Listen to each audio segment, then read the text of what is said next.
The king will reply, truly I tell you, whatever you did for one of the least of these brothers and sisters of mine, you did for me.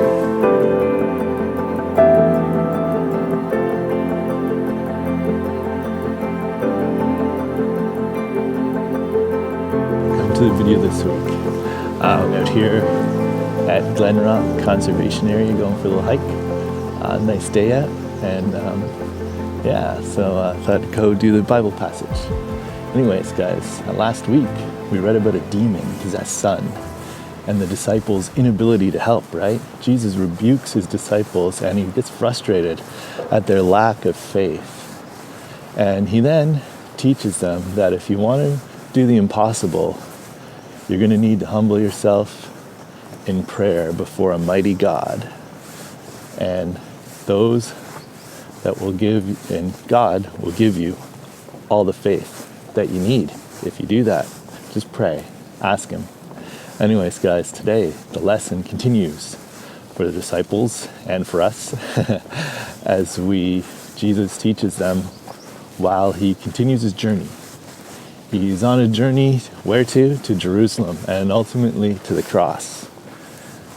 And Jesus is going to teach them that in his kingdom, the first will be last, and the last will be first. But before we read today's Bible passage, I'd like you to consider these two questions. Number one, I want you to think about why. Number one, why? Why don't the disciples understand Jesus? You're going to see that they don't really understand what he's saying at one point in this Bible passage. And number two, what does Jesus mean by the first will be last and the last will be first? Well, we're going to read here in Mark chapter 9 again, and we're going to go from verse 30 to 37. And here's what it says. From there, they went. Where did they go?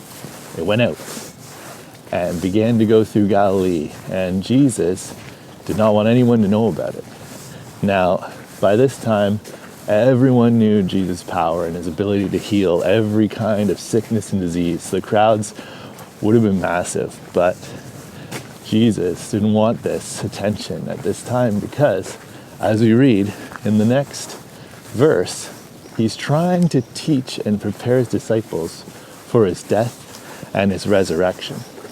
So we'll read it here in verse 31 as we continue. For he, Jesus, was teaching his disciples and telling them, the Son of Man is to be delivered into the hands of men, and they will kill him, and when he has been killed, he will rise 3 days later. But they did not understand this statement, and they were afraid to ask him. Now let's pause here for a minute and consider this, right?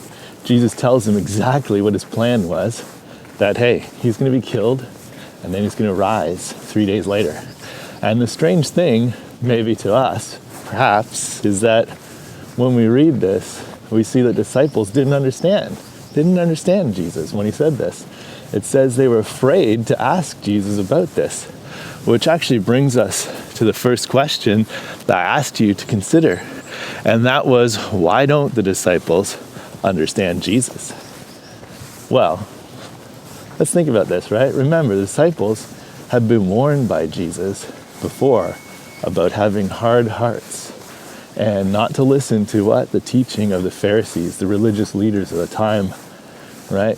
Like most Jews, they thought that Jesus, the Messiah, would come to conquer and to rule. But what they didn't understand was that Jesus came to conquer sin by dying as a sacrifice once and for all so that we could live and receive forgiveness. Now, the disciples, they didn't fully appreciate, right, the depravity of their own sin and the condition of their deceitful hearts. They didn't fully appreciate this, but thanks to God, their hearts would continue to be softened and their faith grow as they walked with Jesus. Now, continue reading here in verse 33, it says, they came to Capernaum, and when he was in the house, he began to question them. What were you discussing on the way? Jesus is asking his disciples. But They kept silent, for on the way they had discussed with one another which of them was the greatest. Imagine this, right? They just got called out again by Jesus, right? They had been discussing about who was going to be the greatest among them. A little bit of pride seeping in, and they're looking for honor. All the wrong things, right? Jesus did not want them to be doing this. And Jesus knew this. He's questioning them now. And we can see by their silence that they kind of knew that they shouldn't have been doing this. But Jesus uses this opportunity again to teach them a very important lesson, as we are going to read here in verse 35. So in verse 35 it says, "Sitting down, he called the 12, and he said to them, 'If anyone wants to be first, he shall be last of all and servant of all.' Taking a child, he set him before them, and taking him in his arms, he said to them, 'Whoever receives one child like this in my name receives me, and whoever receives me does not receive me, but him who sent me.'" Wow, right? Jesus, let's just pause for a minute. Jesus tells the disciples here, and in his kingdom, the last will be first. And anyone who wants to be the greatest or the first in his kingdom is going to have to be last here and a servant of all. And Jesus even shows them with this image of a child, right? Which was a powerful image. He says, hey, anyone who receives a child in his name and cares for the most vulnerable in society, guess what? If they did this and made themselves last and servant to all, then hey, they would be receiving not only those in need, but they would be receiving God himself. Now we can also read in the book of Matthew the importance of being last and servant of all here on earth, right? In Matthew chapter 25, we see Jesus talking about the end of the age and the judgment that's coming, right? Where God was going to separate the goats from the sheep, the unbelievers from the believers. And if you're one of his sheep, if you're one of the believers in Jesus Christ, then you're going to hear these words straight from Jesus, from God himself. And we'll read this in Matthew chapter 25, verse 37 to 40. Here's what it says. It's pretty amazing. "Then the righteous will answer him, 'Lord, when did we see you hungry and feed you, or thirsty and give you something to drink? When did we see you a stranger and invite you in, or needing clothes and clothe you, sick or in prison and go visit you?'